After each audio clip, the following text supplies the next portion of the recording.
హేమంతి 13వ భాగం. 100 ప్రశ్నలు విచారణలు తప్ప నా కళ్ళ ముందు కనిపించిన దానికి వివరణ లేదా కారణం లేదు. ఆ దృశ్యాలు ఇప్పటికీ నా కళ్ళ ముందే ఉన్నాయి. వాళ్ళని చూసి వసంతి నన్ను నా గదిలోకి లాక్కెళ్ళింది. ఆమె గదిలోకి ప్రవేశించిన వెంటనే తలుపులు మూసుకుంది. ఆమె కళ్ళు భయంతో నిండిపోయాయి. ఈ రోజు నేను చూసిన దానితో ఆమెకు చాలా పరిచయం ఉందని నేను గ్రహించాను. తలుపులు వేసి వసంతి నా ముందు నేలపై కూర్చుంది. ఆమె శరీరమంతా ఇంకా భయంతో వణుకుతోంది. ఆమె పశ్చాత్తాపపడే పరిస్థితిని చూసి జాలితో నీళ్లు నింపిన గ్లాస్ తెచ్చి ఆమెకు అందించాను. వసంతి వణుకుతున్న చేతులతో గ్లాసు తీసుకొని ఒక్క ఊపిరితో నీళ్లను కిందకు దించింది. ఆమె పక్కన కూర్చొని నా చేతితో ఆమె భుజాన్ని తాకి ఓదార్పు సంజ్ఞలో అన్నాను, వసంతి, ఏమైంది? ఇంట్లో ఇప్పుడే నేను చూసిన దృశ్యానికి అర్థమేమిటి? అది విని వసంతి వణికిపోయి ఆమె ఆత్మీయ స్వరం మళ్లీ ప్రతిధ్వనించడం గమనించాను. ఇది ఈ ఇంటి సత్యం, ఈ ఇంటి అసలు చరిత్ర. ఈ రోజు మీరు చూస్తున్నది గత 45 సంవత్సరాలుగా ఈ ఇంట్లో జరుగుతోంది. ఈ శాపం ఈ రాజభవనాన్ని చుట్టుముట్టింది. దానిలోని ప్రతి ఒక్కరినీ మింగేసింది. నేను అనుమానాస్పద స్వరంతో అడిగాను, ఏం మాట్లాడుతున్నావు వసంతి? ఇప్పుడు నేను చూసిందంతా నీకు బాగా తెలుసునని నాకు తెలుసు. ఇంకేమీ దాచకు, చెప్పు, నీకు తెలిసిందంతా చెప్పు. వసంతి కాసేపు నా మొహం వంక చూసుకొని నిట్టూర్పు విడిచి మళ్లీ తన ఆత్మీయ స్వరంతో మాట్లాడడం మొదలుపెట్టింది. ఇది ఇటీవల చరిత్ర కాదు.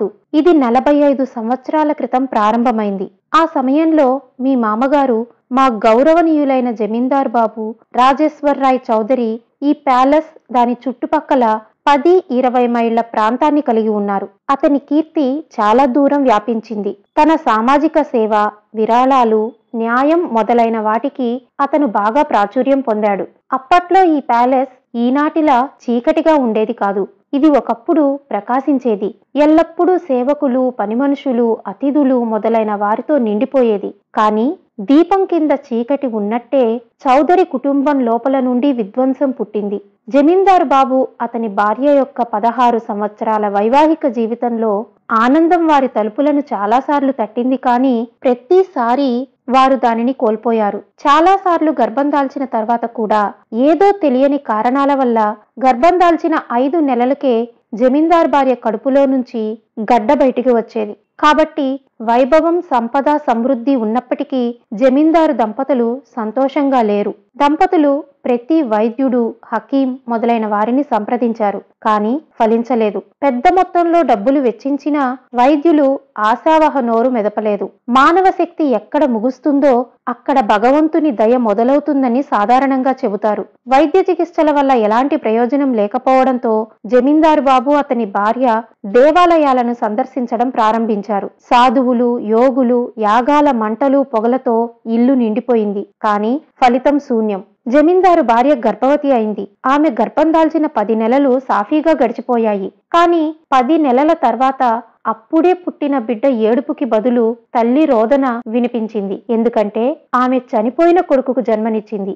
ఈ ఘటనతో ఆమె పూర్తిగా శోకసంద్రంలో మునిగిపోయింది. ఒక చీకటి గదిలో బంధింపబడి ఏమీ తినకుండా తనని తాను బలహీనపరుస్తూ దాదాపు చనిపోయే స్థితికి వచ్చింది. శ్రీకృష్ణుని రోజువారీ సేవ, సాధారణ పూజలు నిలిపివేయబడ్డాయి. అలాగే ఇల్లు కూడా చీకటిలో మునిగిపోవడం ప్రారంభించింది.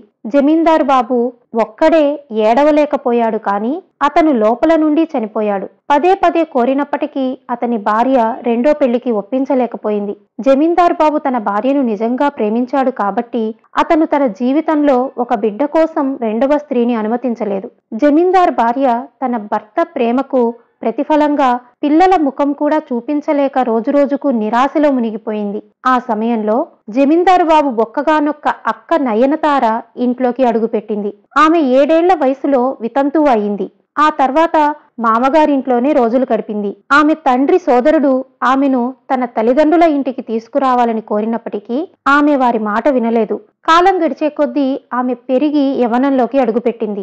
ఉన్నత కుటుంబానికి చెందిన బాల వితంతువు కావడంతో చిన్నతనం నుండి దేవుడిని ఆరాధించడం అలవాటు చేసుకోవాలి. అందుకే దేవాలయాలను సందర్శించేది. నయనతార 16 ఏళ్ల వయసులో వితంతువు అయిన అత్తగారితో కలిసి తీర్థయాత్రకు వెళ్ళింది. వివిధ ప్రాంతాలను సందర్శించిన అనంతరం కామాఖ్యకు చేరుకున్నారు. కామాఖ్య అనేది నీలాచల్ పర్వతం మీద ఉన్న ఆధ్యాత్మిక ప్రదేశం, శక్తికి ముఖ్యమైన వనరు.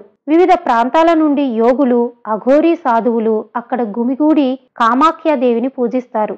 ఆమెను శాంతింపజేస్తారు, తంత్రాల శక్తిని పొందుతారు. అయితే మంచి చెడు ఎల్లప్పుడూ సహజీవనం చేస్తాయి కాబట్టి అఘోరీలందరూ మంచి ఉద్దేశంతో కామాఖ్యకు వెళ్లరు. కొంతమంది అఘోరీ యోగులు కూడా చెడు ఉద్దేశంతో అక్కడ కనిపిస్తారు. ఉమాపతి అటువంటి అఘోరీ యోగి. పగటిపూట అతను దేవతను ఆరాధించాడు, తంత్రాన్ని అభ్యసించాడు. కానీ ప్రజల కళ్ళ వెనుక అతను సైతాను ఆరాధకుడు. అతని ఉద్దేశం నిషేధించబడిన తంత్రమంత్రాన్ని సాధన చేయడం, నరకం యొక్క ద్వారాలను తెరవడం ద్వారా సైతానును మేల్కొల్పడం.